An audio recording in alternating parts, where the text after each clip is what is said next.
Suspiria, versión del año 2018, descrita en 2 palabras, es terror elegante, compuesta por una gran variedad de temas, donde el eje central es la brujería, todo girando alrededor de una danza sangrienta, literalmente.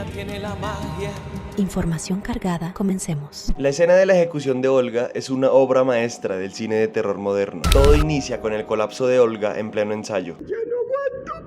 La joven ya no aguantaba más en lo que aseguraba era un grupo de brujas manipuladoras y no una simple compañía de baile. Pero en verdad fue la peor idea y peor manera de escapar que pudo tener Olga. Porque primero, ella ya sabía que eran brujas, pero no tenía la necesidad de anunciarlo a los 4 vientos. Podía decir, ya vengo, voy por cualquier cosa. Se fue, las denunció al Ministerio de Magia donde toque y ya. Fin. Pero no, se puso a encarar a Blanc, una de las brujas matronas de la Aquelarre, quien además estaba en una especie de disputa por el liderazgo contra la madre Marcos, la actual líder. Prácticamente una pelea contra ella misma, porque en esta película la actriz Tilda Swinton interpreta a 3 personajes: Madre Marcos, Madame Blanc y el doctor Joseph Klemperer. Tilda es una leyenda viva de la actuación, sin lugar a duda. Pero en fin, Olga selló su destino sin saberlo, aunque muy en el fondo lo sabía, porque inmediatamente cuando la volvemos a ver, está en una de las ventanas que da hacia la calle, donde pronto llegaría su taxi. Ella observa el exterior con la nostalgia de un adiós, y en cuestión de segundos, en ese pasillo cambia su destino, de incierto a ciertamente trágico. 2 mujeres se acercan de manera eufórica a Olga, la atrapan con una mirada inquietante, y gracias a la intensa atmósfera de sonido en ese momento, sabemos que algo pasó allí. Aunque no se vea más que la simple interacción mencionada, Olga, desorientada, llega hasta la habitación de los espejos, atraída por la voz mansa de Miss Tanner, y cae en la trampa como una ciega lombriz. De hecho, está como cegada por sus lágrimas, las cuales aparecieron de repente. Es que hasta el propio atuendo es del color similar al de una lombriz, y es que es allí donde se empieza a retorcer. Desde que Olga entra al cuarto e inicia el suplicio hasta que termina y sacan su cuerpo como ganado, en total dura 9 minutos y 10 segundos. Es larga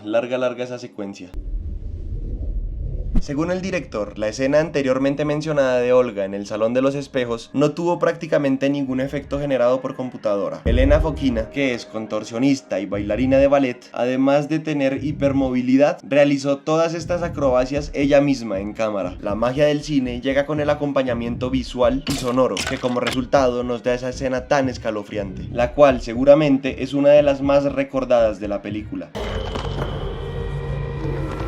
Parece que hay mucha información interesante condensada en un pequeño lapso de tiempo, porque en el clímax de la escena donde Olga se retuerce, se muestra como el doctor está revelando el contenido de una especie de bitácora, donde entre otras cosas tiene información como el nombre de las 3 madres supremas, también descripciones gráficas de los métodos utilizados en el aquelarre. En otra página encontramos vocabulario, algunas traducciones simples de alemán a inglés, como Schwerkraft, que sería gravedad, Zeit, que es tiempo, Brin, o exprimir en español. Las 3 madres son poderosas brujas antiguas que han existido incluso antes del cristianismo. La Madre Suspiriorum o Madre de los Suspiros, Madre Tenebrarum o Madre de la Oscuridad y Madre Lacrimarum, la Madre de las Lágrimas. Suspiriorum es la que nos compete en esta película. Ella delegó como matrona mayor de la academia a la Madre Marcos. La Madre Marcos tiene un cuerpo bastante deteriorado por los años. Muchos, son demasiados.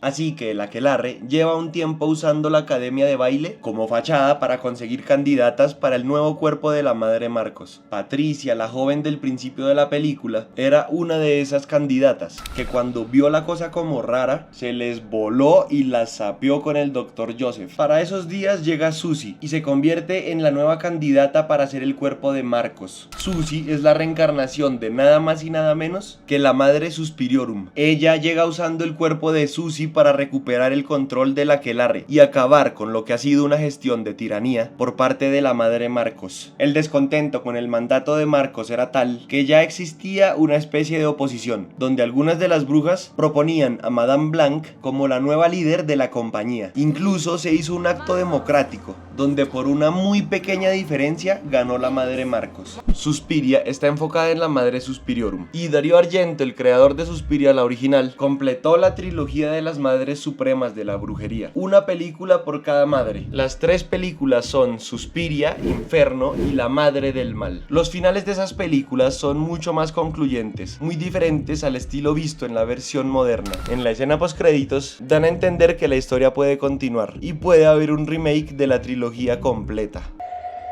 Los rayos de luz que vemos a lo largo de la película, como cuando Blanc los transfiere a las extremidades de Susie o cuando aparecen en sus sueños, luego sabríamos que es una representación de la magia de Suspiriorum, en esta versión de Suspiria. Suspiriorum tenía muy bien planeada su reencarnación. Las imágenes de los sueños de Susie son implantadas poco a poco en su subconsciente a lo largo de su vida, siempre llenas de momentos clave donde se manifestó su naturaleza mágica y oscura. Y ella lo dijo desde un principio, había algo que la atraía a Berlín desde siempre. En específico, había algo que la atraía a esa academia. Al principio de la película, un cartel en el lado izquierdo de la estación de tren donde camina Susie dice Suspiria. Más y más señales y detalles. Movement is never mute. It is a language.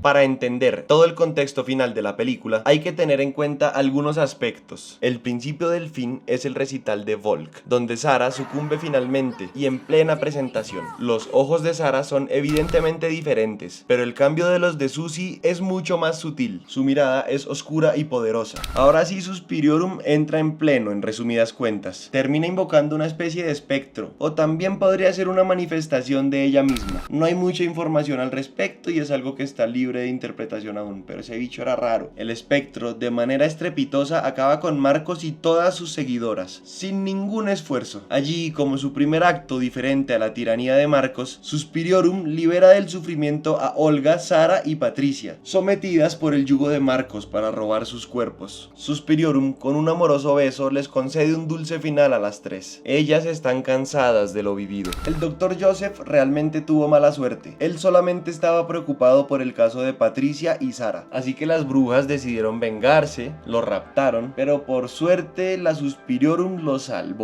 Días después vemos que el viejo estaba todo magullado. La incertidumbre por la pérdida de su esposa no lo deja vivir tranquilo, pero recibe una visita sorpresa de nuestra protagonista. Suspiriorum le dice que sus hijas no debieron acosarlo, le toca la cabeza y le instala un nuevo paquete de baile. Mentiras, le borraron la memoria, las culpas básicamente, como un regalito por las molestias causadas. Eso sí, Suspiriorum le contó antes toda la verdad de su esposa y a pesar de confirmar que es un hombre viudo, las circunstancias reales tenían un toque alentador. La imagen falsa que crean de la esposa del Dr. Joseph es interpretada por la protagonista de la Suspiria original del año 1977, la actriz Jessica Harper. Un excelente cameo, la verdad. Esta película, Suspiria, del director italiano Luca Guadagnino, basa su historia en una película con el mismo nombre del año 1977, del director Dario Argento, maestro del giallo. Fuera de Italia, el giallo se refiere específicamente a un grupo determinado de películas de suspenso y terror italiano. También encontré una referencia, si no, la similitud sería una gran coincidencia, y es con la intro de American Horror Story, Coven, la cual es una reinterpretación de figura y forma a la brujería, con un tono y estética muy característicos, cuya personalidad vi reflejada en las secuencias de los sueños de Susie a lo largo de la película. Son secuencias de imágenes que parecen aleatorias o en realidad muy interpretativas, pero cada una es un cuadro de terror fantástico, muy acorde a la versión más sombría y bizarra de esta historia. Por cierto, la intro de esa temporada de American Horror Story fue estrenada en el año 2013, 5 años antes que Suspiria de Guadagnino. When you dance the dance of another, you make yourself in the image of its creator. Muy curioso que hayan puesto esta línea de diálogo, teniendo en cuenta la historia y el contexto detrás de este remake. Aunque Dario Argento, el creador de Suspiria, la del 77, la original, dio permiso para producir este remake, se mostró descontento con el resultado. En una entrevista dijo: o lo haces exactamente de la misma manera, en cuyo caso no es un remake, es una copia, lo cual no tiene sentido, o cambias las cosas y terminas haciendo otra película. Y en ese caso, ¿por qué llamarlo Suspiria? Argento también dijo que lo que realmente le parece absurdo es que nunca le preguntaron nada sobre el remake, nada, ninguna consulta. En 2018, Luca Guadagnino le dijo a The Hollywood Reporter que es amigo de Argento, quien lo llamó después de ver la película, y aunque no quiso transmitir la reacción de Argento, dijo que fue una gran llamada. En 2019, en otra entrevista, Argento dijo que la película no le entusiasmó. Según sus palabras, traicionó el espíritu de la película original. No hay miedo, no hay música. Pero la última palabra la tienes tú. ¿Cuál de los dos directores está en lo correcto? ¿O cuál de las dos versiones de Suspiria te gusta más si las viste las dos ya? Con 2 horas y 32 minutos, este remake de Suspiria es casi 1 hora más largo que la película original. The names which begin with the letter S. La película cuenta con una carga política e histórica muy importante y muy bien hilada. En general se hace referencia directa e indirecta a temas álgidos que ocurrían en esa zona durante la época, mayormente en el contexto del fin de la guerra de los años 40 y la etapa de la Guerra Fría. Así que Berlín en Suspiria es una zona en reconstrucción, porque allí se vivía la suerte del bando que perdió en el gran conflicto. Así como el contexto histórico de la película, una guerra fría por el poder se disputa en el aquelarre. El principio del sexto acto, amenizado por la música de Tom York, en el instante donde se enmarca a Madame Blanc, me hizo pensar en posibles influencias de películas de grandes autores italianos del siglo XX, como Dreamers, del polémico pero legendario Bernardo Bertolucci. Como mención honorífica, al final cuando Susie entra al gran salón, donde están ubicados los cuerpos de las bailarinas en posición para iniciar el gran ritual, es casi imposible no pensar en la infame Saló de Pier Paolo Pasolini. Definitivamente sería Guadagnino rindiendo un gran homenaje a su tierrita y a sus compatriotas cineastas del siglo XX. Hay un detalle no tan sutil mientras Blanc habla con Miss Tanner y están leyendo periódicos. Sobre las piernas de Tanner vemos también reposada una revista. Se trata de la revista Der Spiegel. Convenientemente dice terror en su portada, y es un muy buen detalle porque esta portada es del año 1977, el año del lanzamiento de Suspiria original y el año donde ocurren los acontecimientos de la película. Eso sí, terror no se refiere como a paranormal, sino por el contexto de atentados y álgido que había políticamente dentro de Alemania en esa época. Es una revista alemana. Mis padres y mis hermanas, y tengo una tía. En esta escena podemos escuchar de fondo una conversación de algunas bailarinas o asistentes del recital, hablando español. Es algo simplemente curioso, porque, ojo, me refiero a la versión original de la película, cuyos idiomas oficiales son italiano, alemán, inglés y francés. La risa de las brujas es un elemento muy bien explotado en esta película. Desde la primera representación en el cine de una bruja hasta la actualidad, la risa en sí misma es como otra arma, una que quizá no hace daño directamente, pero logra intimidar, asustar y dejar a la bruja en una posición de superioridad. Al escuchar una risa tan peculiar, ya sea cerca o lejos, uno sabe que la maldita está lista para lo que sea. Además, cuando la bruja se ríe es cuando está en su máximo potencial maligno, y Luca Guadagnino usa muy bien esto. En la casa, desde el principio, es constante el sonido de risas de fondo, y no son risas normales. De verdad que hay una diferencia entre una risa normal y una risa de bruja. Por favor, comenten si estoy loco o existe. Y siempre que están cometiendo alguna fechoría, la risa es mucho más aterradora, como cuando raptan al Dr. Joseph. Y eso es todo por este video, muchas gracias por ver. En verdad uno de los videos más complicados pero más satisfactorios de hacer. Así que muchas gracias por ver el video y en especial por llegar hasta aquí. Yo soy Mateo y te veo muy pronto en un próximo video.